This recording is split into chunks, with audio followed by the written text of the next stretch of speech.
नमस्कार दोस्तों, कैसे हैं आप लोग। मैं भुवन दड़ागी द लॉ टॉक्स में आपका स्वागत करता हूं। दोस्तों, आज की वीडियो में हम डिस्कशन करेंगे pre and post AGM compliances of A listed company. तो दोस्तों, आज की वीडियो जो है काफ़ी इंपॉर्टेंट रहने वाली है, तो वीडियो के एंड तक जुड़े रहिए।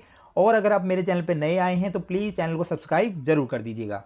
दोस्तों, आज की जो वीडियो है, मैंने जो लास्ट वीडियो डाली थी एजीएम के जो कंप्लायंसेस होते हैं, क्वार्टरली कंप्लायंसेस, अगर आपने नहीं देखी है तो प्लीज़ उसको ज़रूर देख लीजिए। उस वीडियो के बाद मुझे काफ़ी कमेंट्स आए थे कि एजीएम के प्री और पोस्ट कंप्लायंसेस लिस्टेड कंपनी में क्या होते हैं वो हमें समझना है। तो आज उसी के ऊपर मैं वीडियो बना रहा हूँ। ये केवल ओवरव्यू है फ्रेंड्स, और ये एक छोटी कंपनी के कंप्लायंस हैं, छोटी लिस्टेड कंपनी के कंप्लायंस हैं। और बड़ी लिस्टेड कंपनीज में और भी कई काम होते हैं फ्रेंड्स। तो चलिए एक बार ओवरव्यू ले लेते हैं, जिससे आपको आइडिया हो जाएगा, आप लिस्टेड कंपनी के प्री एंड पोस्ट कंप्लायंसेस के बारे में मोटा मोटा समझ पाएंगे कि कौन कौन से काम होते हैं। तो फ्रेंड्स, शुरू करते हैं वीडियो। तो सबसे पहले तो हमें नोटिस बनाना होता है, एजेंडा बनाना होता है, बोर्ड मीटिंग करनी होती है। अब बोर्ड मीटिंग क्यों कर रहे हैं? क्योंकि उसी बोर्ड मीटिंग के अंदर हम एजीएम का नोटिस जो है अप्रूव करेंगे और एनुअल रिपोर्ट को अप्रूव करेंगे फ्रेंड्स। प्रायर इंटीमेशन जो स्टॉक एक्सचेंज में जाता है, अगर हम एजीएम के लिए बुला रहे हैं कोई बोर्ड मीटिंग, तो देने की जरूरत नहीं है। एज पर रेगुलेशन 29 उसमें कोई रिक्वायरमेंट नहीं दी गई है, अगर केवल एजीएम के लिए बुला रहे हैं। अगर हाँ, हो सकता है कि आप उसी बोर्ड मीटिंग में अगर फाइनेंशियल्स भी अप्रूव करा रहे हैं तो फिर आपको प्रायर इंटीमेशन देना पड़ेगा, एटलीस्ट 5 डेज तो आपको देना पड़ेगा। अच्छा, अब बात करते हैं प्रिपेयर नोटिस ऑफ एजीएम और annual report including board report. तो एनुअल रिपोर्ट आपको बनानी रहती है। अगर आप एजीएम करने जा रहे हैं तो एनुअल रिपोर्ट मस्ट है, क्योंकि एनुअल रिपोर्ट ही आप सारे शेयर होल्डर्स को देंगे, नोटिस देंगे आप एजीएम का। तो ये आपको कब बनाना है, इसका काम वैसे जो कंपनीज होती है, बड़ी कंपनीज होती है, उसमें 2-3 महीने पहले से स्टार्ट हो जाता है। इवन जैसे ही फाइनेंशियल ईयर खत्म होता है उसके बाद से एनुअल रिपोर्ट पर काम करना शुरू कर देते हैं। फिर हम बोर्ड मीटिंग जब बुला रहे हैं, उस बोर्ड मीटिंग में क्या क्या चीज़ें हमें अप्रूव करानी होती है, एजीएम का नोटिस हमें अप्रूव कराना होता है, और स्क्रूटनाइजर हमें अपॉइंट करना होता है आफ्टर हिज कंसेंट, ठीक है। और फिक्स रिकॉर्ड डेट हमें फिक्स करना होता है कि कौन सी हमारी रिकॉर्ड डेट रहेगी, कट ऑफ डेट रहेगी। Time, day, place of AGM हमें उस बोर्ड मीटिंग के अंदर डिस्कस करना होता है। साथ में ही एनएसडीएल सीडीएसएल को ई वोटिंग के लिए भी हम फैसिलिटी प्रोवाइड करेंगे, उसको ऑथराइजेशन देंगे, आरटी को ऑथराइजेशन देंगे। तो ये सारी चीज़ें उस बोर्ड मीटिंग के अंदर होगी, डिस्कशन होगा। उसके बाद जैसे हमारा एजीएम का जो नोटिस है वो अप्रूव हो जाएगा, तो अगर आपके शेयर होल्डर्स सारे डीमेट में हैं, उनकी मेल आईडी आपके पास है, तो मेल के थ्रू आप उनको नोटिस और एनुअल रिपोर्ट प्रोवाइड करेंगे शेयर होल्डर्स को। तो उसका कंटेंट है उस मेल का कि क्या मेल जाएगा, तो आपको एनएसडीएल जो है या सीडीएसएल जिससे भी आपने सर्विस ली है वो आपको भेजेगा कंटेंट कि हम ये मेल भेजने जा रहे हैं, आप इसको अप्रूव कर दीजिए। एज ए कंपनी सेक्रेटरी, अगर आप कंपनी सेक्रेटरी हैं तो आपको वो कंटेंट भी अप्रूव करना रहेगा। ये भी एक टास्क होता है फ्रेंड्स। अब आपकी बोर्ड मीटिंग अगर हो गई है तो उस बोर्ड मीटिंग का आउटकम आपको विद इन 30 मिनट्स सबमिट करना रहेगा, किसको? स्टॉक एक्सचेंज को। अब बात करते हैं cut off date of sending notice to shareholders. अब किस दिन आपका जो कट ऑफ डेट रहेगा, मतलब कितने, और ये एक चीज़ है जो आपको आपका आरटीए बताएगा कि कौन से कट ऑफ डेट रहेगा जिस दिन कितने शेयर होल्डर्स हैं जिनको नोटिस जाएगा। लिस्टेड कंपनी के अंदर तो रोज शेयर होल्डर बदलते रहते हैं, तो एक कट ऑफ डेट होगी जो कि आपका आरटीए आपको प्रोवाइड करेगा। जनरली जिस दिन हमारी बोर्ड मीटिंग होती है उसके 2-3 दिन पहले ही वो कट ऑफ डेट होती है, वो आरटीए आपको बताएगा। आपको आरटीए को इसके लिए कॉन्टैक्ट करना रहेगा। अब बात करते हैं सेंडिंग नोटिस, जो एजीएम का नोटिस है along with the annual report, आपको शेयर होल्डर को भी भेजना है, डायरेक्टर्स और जितने भी आपके ऑडिटर्स हैं उनको भेजना है। At least 21 clear days as per the Companies Act. Companies Act में लिखा हुआ है 21 क्लियर डेज होना चाहिए।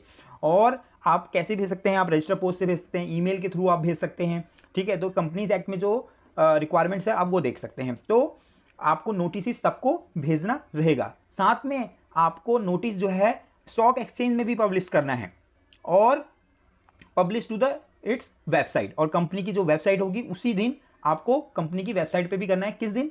Not later than the day of commencement of dispatch to the shareholders. जिस दिन शेयर होल्डर्स को आप देंगे, मान लो आपकी एजीएम है 30 सितंबर को, नोटिस दे रहे हैं आप 5 सितंबर को, तो सेम डे जिस दिन आप नोटिस दे रहे हैं, शेयर होल्डर्स को डिस्पैच कर रहे हैं, उसी दिन आपको स्टॉक एक्सचेंज को भी देना है और आपको वेबसाइट पर भी पब्लिश करना है फ्रेंड्स। अब बात करते हैं notice of closure of member register to the stock exchange.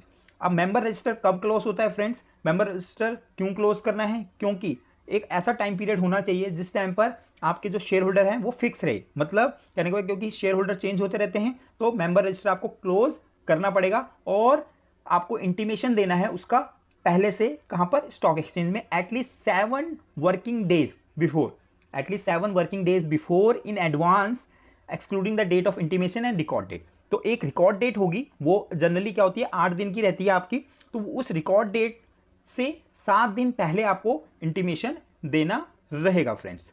अब बात कर लेते हैं वेबसाइट अपलोड, और जितने भी ये ऊपर काम हुए हैं, जैसे नोटिस आपको है, एनुअल रिपोर्ट है, आपका क्लोजर ऑफ मेंबर रजिस्टर है, ये आपको कहाँ अपलोड करना है, वेबसाइट ऑफ द कंपनी। और आपका साथ में outcome of the board meeting वो भी आपको अपलोड करना है, कहाँ पे, अपनी वेबसाइट के अंदर विद इन 2 वर्किंग डेज के अंदर।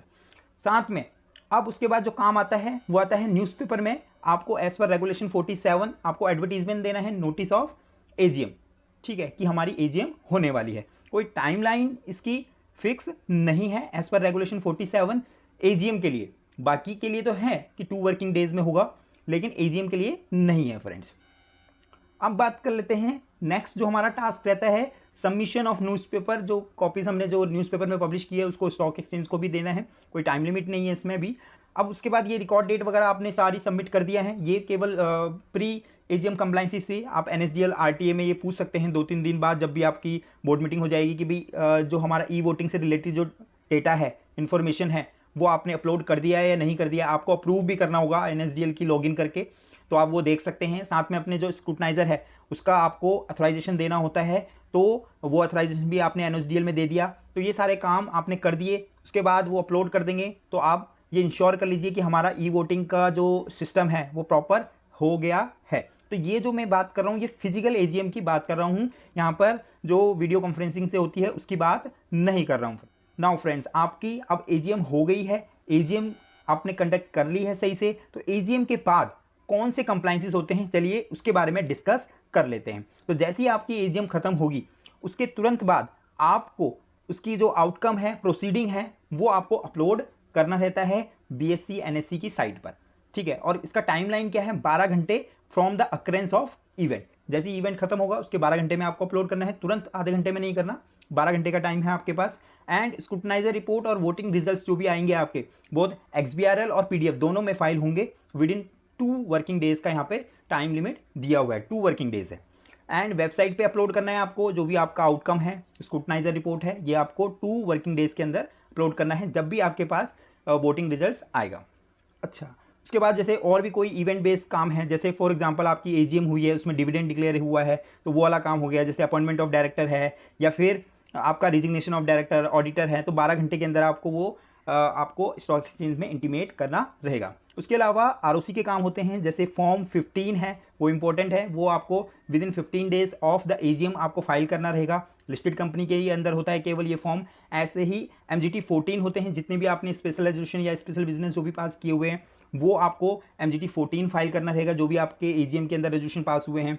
साथ में फॉर्म XBRL जो है, AOC 4 XBRL आपको फाइल करना है, MGT 7 फाइल करना है। इसकी टाइमलाइन तो आपको पता ही है, 30 और 60 डेज फ्रॉम द एजीएम। तो फ्रेंड्स, ये कुछ कंप्लाइंसेस थे प्री और post of A listed company. तो आपको ये वीडियो कैसी लगी आप मुझे कमेंट में बता सकते हैं। एक डिस्क्लेमर देना चाहूँगा, ये एक छोटी कंपनी की प्री और पोस्ट कंप्लाइंसेस है, बड़ी कंपनीज के अंदर इससे ज़्यादा काम होता है और उनके कुछ इवेंट बेस्ड और भी काम होते हैं, कुछ अप्रूवल ज़्यादा होती है, तो उसके लिए आप स्पेसिफिक LODR का रेफरेंस ले सकते हैं फ्रेंड्स। इसी तरह की इन्फॉर्मेटिव वीडियोज़ के साथ फिर मिलते रहेंगे, तब तक आप स्वस्थ रहे, सुरक्षित रहे।